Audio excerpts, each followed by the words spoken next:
Hi and welcome back to Freeform Lifestyle. If you're new here, my name's Susanna and this video is all about the Ninja Foodi Max. This is the 15-in-1 with the Smartlid and it is a complete multi-cooker and I absolutely love it. It is so versatile, it's crazy. This thing does everything and I think it is a real benefit to have one of these in your kitchen. And if you get one of these, you probably won't use your oven very much at all. This is a real upgrade to the older alternative. Now that it has this smart lid, you do not have to change this. It is literally one lid and then you've got this slider for your different settings. We've got air fry option, grill, bake, dehydrate, prove, sear and saute, steam, slow cook and yogurt. If you slide across here, you'll then get more settings on the Combi-Steam, which is steam meals, steam air fry, steam roast, steam bake and steam bread. Slide it over again and you've got your pressure cook options, natural release, quick release and also delayed release. Inside it has this very handy measurement, so when you're adding liquid it's very easy to see what you've got. Then you've got your basket with its stand which goes inside.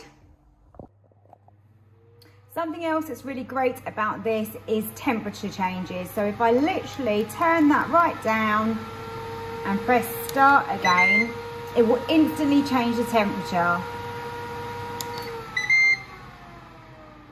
In your oven, you've been waiting for some time for it to adjust to a higher or lower temperature, but this is almost instant. The bowl that sits inside and also the basket are completely removable and I always hand wash mine and you can give those a really good scrub to get those clean. Of course, the inside is not as easy to clean. As you can see here, mine actually does need another clean right now. But if you just use the link above, I've got a video of how I clean it and it is so easy and really effective. And the speed of which you can cook things as well is amazing. So something that would take probably 15 minutes in your oven is going to take you around 10 in the air fryer.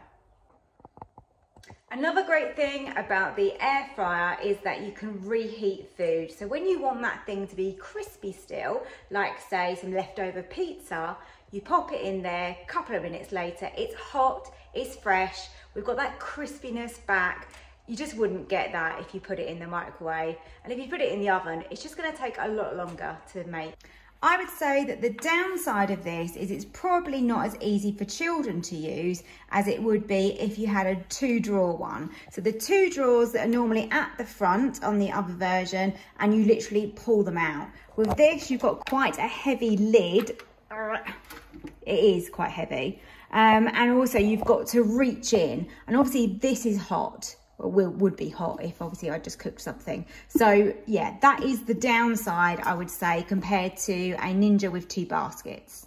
Cleaning wise, I don't think it really makes a difference. This is all removable and can be easily washed, the same as if you had a couple of baskets. Now this machine is quite chunky. You can see it here sitting on my worktop, but I have a particularly large kitchen.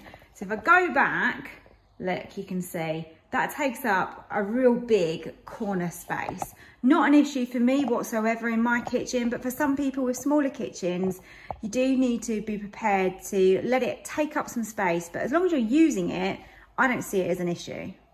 It also comes with these wire racks, which you can use for layering food. So for example, if you wanted to put some potatoes on the bottom and then maybe some chicken breasts on the top, it just gives you a little bit more space to add more into the Ninja and makes it a little bit more versatile. And these are great when you're like steaming vegetables, things like that.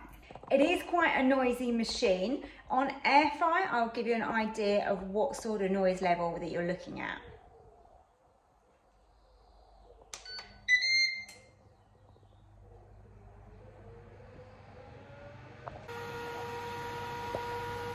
So the main noise is just the fan really and the start-stop button.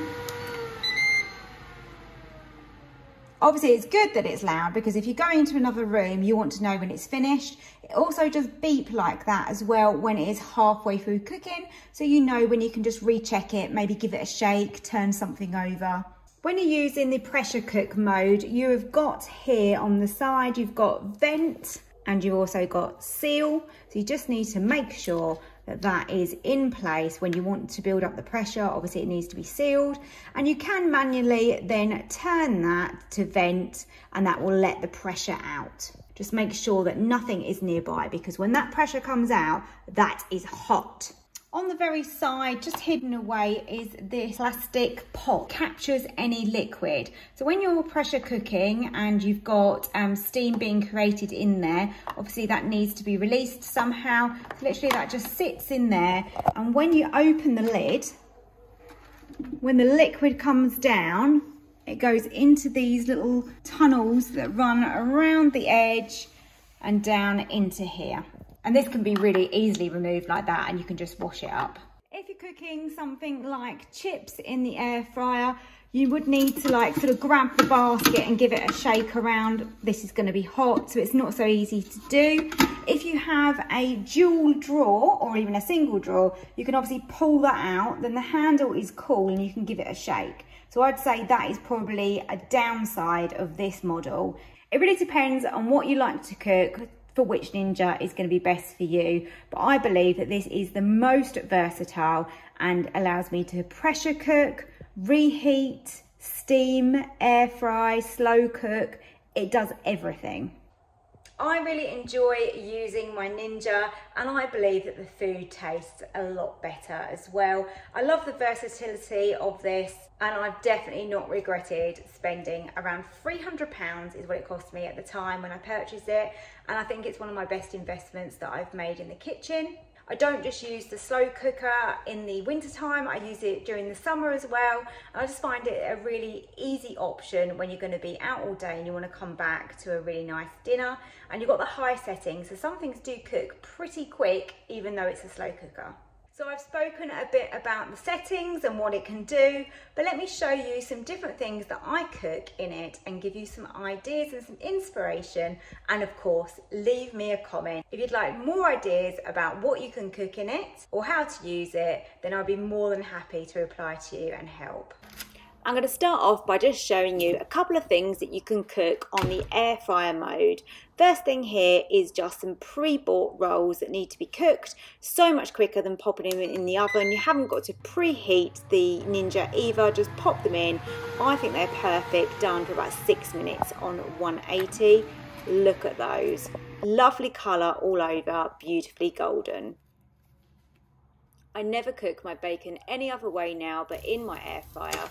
I put it on quite a high temperature, on around 200, and I find that about 7 minutes works perfectly, and that fat is really rendered down and lovely and crispy, which is exactly how I enjoy my bacon, but it doesn't dry it out too much. It's still really juicy and tastes absolutely incredible cooked this way.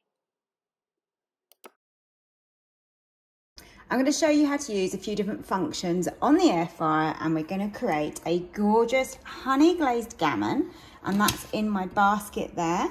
And here is my air fryer. I have got out the probe here, so this is what it looks like. And to use the probe, you just have to well, not really unscrew, but take out this section, which is just like a little stopper. It just stops any moisture or anything getting in there when you're cooking other things. And then we can insert our probe, just push that in, and then this section's going to go into the meat. I'm going to start off the recipe by using the pressure cook. So we're going to need some liquid in the bottom, and rather than just using water, I'm going to pop in some vegetable stock that I've got here, and that's going to go into the base like so. And the very last ingredient is some black peppercorns. Now let's place the basket inside, and then the air fryer, the cook and crisp container, can literally go on top. Just make sure you take the base off because you're not going to need that because it is raised up because of the vegetables in the bottom. And now we just need to insert this probe. So you want this in a really thick part, right through the middle of that gammon. And then when we close the lid, we just need to make sure that that goes right inside. We want to move the slider to the pressure, which is right over that side. And very importantly, the sealer at the top, you've got vent or seal, you want to make sure that that is on seal, because obviously if not, it wouldn't come to pressure. Now this always defaults to the high setting, which is what we need for this recipe. We want to select preset, and then that was coming up with beef, and as you can see, you've got pork, you've got chicken, so you can just put that onto pork. And then that shows there that it's coming up as well, which means obviously it's going to be well done. The pressure, I've just changed that to quick release. And then all we need to do is press the start stop button. That's going to begin cooking. And then what will happen is that Ninja will build up with pressure for approximately around 10-12 minutes, and then it will start cooking. The gammon is now cooked. Glaze this all over, and then we're going to air fry this on 200 for around sort of 6-7 minutes. So we've now got that on the air fry mode, air fry 200. Just change the time down. I'm gonna go with 6 minutes to start with, and we'll check it. 6 minutes is up, let's have a look. Oh, perfect. Look at that, it is absolutely sizzling on top. Look how this beauty has come out. That is super moist still. Look at that, absolutely beautiful. My next air fryer recipe is just going to be simply some beautiful potato wedges. So you want to cut them into sort of wedge sized pieces, or whatever you can do with those is fine. Shape and size doesn't really matter. And I've soaked them in a bowl of water to remove the starch. And you can do that for 30 minutes, or you can do this in the morning and then cook them later. So let's just drain those. And you want to pat those dry. To your potatoes, you want to add some oil. And then we're going to add some salt to those as well. And in the bottom of my pan, I'm going to add 125 mils of water. And then we can put our crisp basket inside. Now we just add in our potatoes into the bottom there. Okay, so now we got to just slide this over, and we're on Combi-Steam now. And we want to select steam air fry, which is just there. Temperature, we want to go high, so we want to be at 230. And we're going to do these for 16 minutes. Now it's going to show pre, which is for pressure, and that's going to take approximately around 10 minutes.